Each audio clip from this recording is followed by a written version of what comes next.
Hola, ¿qué tal estudiantes de contabilidad? Y también aquellas personas que pues llevan la carrera que no es de contabilidad, pero que tienen que llevar este tipo de materia. Y también para aquellos contadores que nos siguen, les habla su servidor Hugo Ramírez de la Fuente. Soy contador público, maestría en educación y también tengo una ingeniería en biotecnología. Bueno, el día de hoy en esta hora clase vamos a ver lo que se conoce como el método de costo promedio. La clase anterior habíamos visto el PEPS, que es el método PEPS, que es las primeras entradas, primeras salidas. ¿Qué significaba el método PEPS? A grosso modo significaba que la primera mercancía que entraba al almacén o alimentario es la primera que se vendía. Entonces, bueno, hay dentro del sistema de inventario periódico, digo, sí, periódico, perdón, hay una especie de método que todavía las normas de información financiera, tanto la parte de la normatividad contable como la parte fiscal, lo aceptan como tal, y es este método, el método de costo promedio. El método de costo promedio, a grosso modo, lo que pretende es que cuando tú tienes una gran cantidad de artículos y que para ti son prácticamente imposibles de asignarles un costo.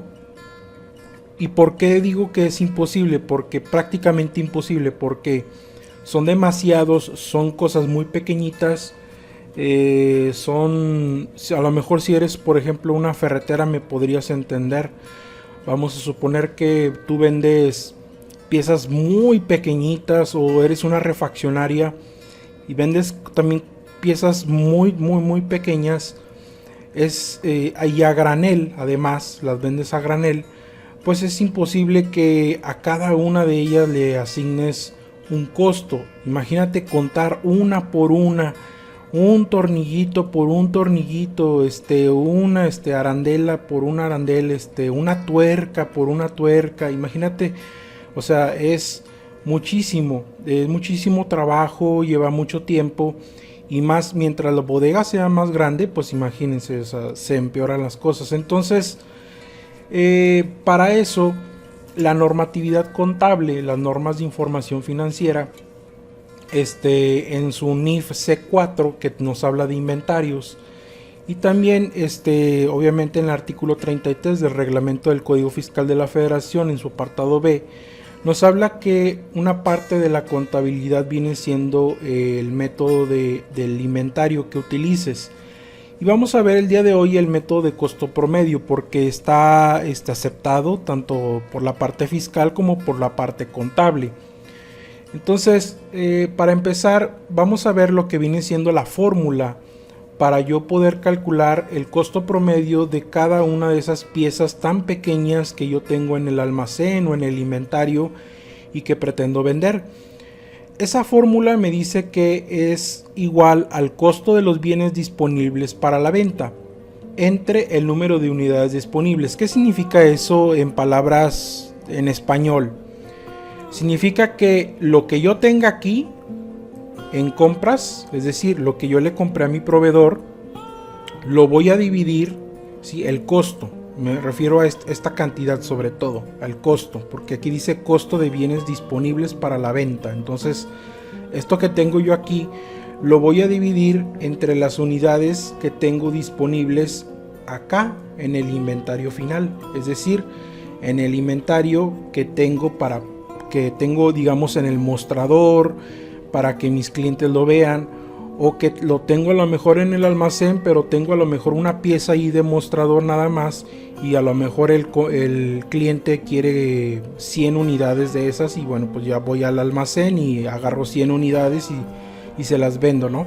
Entonces, es básicamente la división entre esta cantidad sobre estas cantidades, sobre las unidades. Acuérdense que es el número de unidades disponibles. Entonces, con esa división yo voy a obtener lo que es el costo promedio de una cosa, por ejemplo, de un tornillito que le voy a llamar, por ejemplo, A28, ¿no? Por ejemplo, para fines de control interno. Entonces, ese tornillito A28, que tiene ciertas medidas, cierta de longitud, de ancho, si es un Phillips, si es para Phillips, si es para paleta, es decir, si es para concreto, si es para madera, etcétera, como sea, al final de cuentas, lo que yo voy a obtener no es el costo de cada uno de ellos, sino voy a hacer el costo como si englobara todos, ¿sí? Porque como son muchos, pues entonces este método me va a ayudar a reducir la carga administrativa de la persona que se está encargando de realizar esta ficha técnica. Actualmente ya tenemos, gracias a las personas que se dedican al lenguaje de las tecnologías de la información, softwares o programas, pero que no son contables. Yo no les llamaría contables, son más que nada fiscales. Pero dentro de esos programas, podemos hacer nosotros las pólizas contables, y además tenemos un apartado, ¿sí? Por ejemplo, hay programas informáticos que son los ERPs, que nos ayudan sobre todo para vaciar toda esta ficha, esta ficha técnica, por decirlo así, para que posteriormente el contador pueda hacer los asientos contables, ¿sí? Como les decía al final de la clase pasada, un contador no es una persona que se dedica a hacer facturas, ni tampoco es una persona que se dedica a contabilizar en base a las facturas. Eso lo hace el programa, el sistema informático que nosotros compramos, o que tenemos algunos la capacidad para comprarlos, pero no es que sea de esa manera. ¿Por qué? Porque la normatividad contable se basa en un postulado básico que se llama devengación contable, que es cuando sucede la transacción. Y el sistema informático, hasta ahorita de los que yo conozco, ninguno de ellos te habla de cuándo registrar el asiento contable, cuándo se suscita la transacción contable. Te habla de si tú quieres hacer, si tú quieres que el sistema, en este caso, haga la plantilla del asiento contable en base al CFDI. Pero el CFDI, como les digo, puede ser un CFDI de crédito, puede ser un CFDI de egresos, puede ser un CFDI de ingresos, puede ser un CFDI de traslado, o puede ser un CFDI de nóminas. No existen nada más que esos 4 tipos de CFDIs. Ahora, estos CFDIs tienen una gran desventaja. Tienen una gran ventaja porque si tú te vas como contador en base a eso, pues déjame decirte que no eres un contador, con todo respeto. ¿Por qué?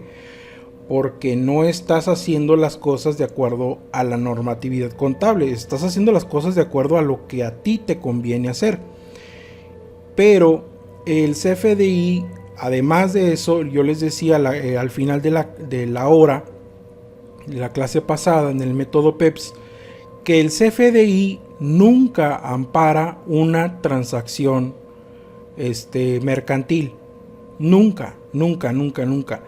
Lo único que te da el CFDI, o la factura electrónica, o como quieras llamarle, lo único que le dices es que lo único que haces es que le estás diciendo a Hacienda, le estás diciendo al SAT que tuviste ingresos o tuviste compras, ¿sí? O sea, nada más, o tuviste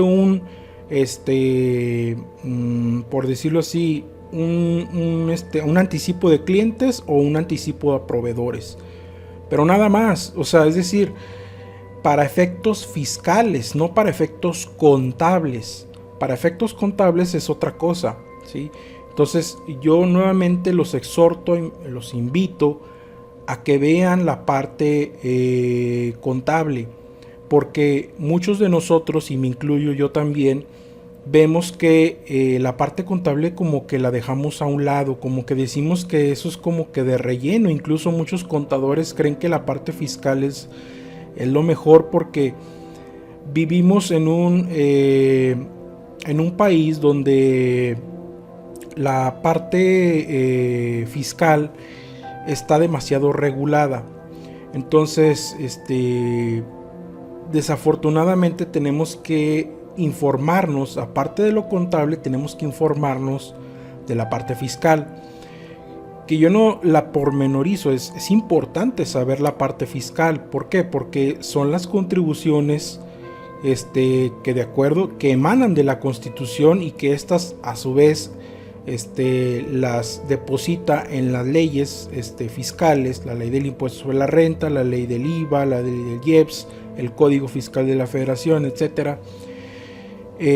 Son contribuciones para el erario, no son contribuciones para el empresario, no es dinero que se va a llevar el empresario, ¿sí? Es dinero que se va a llevar a las arcas de la nación, ¿sí? Entonces esa parte como que la estudiamos mucho, pero no estudiamos realmente, ahora sí, que para lo que nos contratan. O sea, los contratan a nosotros los contadores pues para eficientizar los recursos económicos de la empresa. Entonces pues eso como que no lo vemos muy bien. Y además, como los empresarios saben que el contador como que es una especie de mal necesario, siempre en las entrevistas nos preguntan que si sabemos hacer las declaraciones provisionales o mensuales, ¿sí? Del ISR, del IVA y del IEPS, que si sabemos hacer la declaración informativa de operaciones con terceros, la llamada DIOT, que está por desaparecer. Eso dicen, no me consta, porque todavía no ha desaparecido, para los efectos del título 2 de las personas morales. También nos preguntan que si sabemos hacer estrategias fiscales como la compra y venta de facturas que no amparan una operación comercial, lo cual nos hace ver como una especie de profesionista que realmente no está acatando a lo que nos enseñaron realmente. Entonces, bueno, esto se los dejo así como de tarea, como para que lo piensen. Y bueno, pues es obvio que no estamos, este tipo de preguntas que nos hacen en las entrevistas no es lo más correcto tampoco. Lo que nos deberían de preguntar es si sabemos hacer por ejemplo, el método de costo promedio, si sabemos hacer el método PEPS, si sabemos hacer el método del costeo de identificado, si sabemos por ejemplo, acatar lo que dice la normatividad contable que emana del Consejo del CINIF, del Consejo de Normas de Información Financiera, que a su vez es como un órgano descentralizado del Instituto Mexicano de Contadores Públicos de México. Entonces, todas esas cosas son importantes, ¿sí? Son más importantes que el erario público. Entonces, a nosotros como que nos enfocamos mucho en reducir la carga que le vamos a dar a la nación, en vez de decirle cuánto le queremos dar de nuestro trabajo, ahorrarle al empresario para que tenga más recursos y menos costo para incurrir en una utilidad. y la contabilidad se basa en eso, en que los negocios tengan utilidad. Entonces, bueno, ahí se los dejo como de tarea, ¿no? Bueno, entonces continuando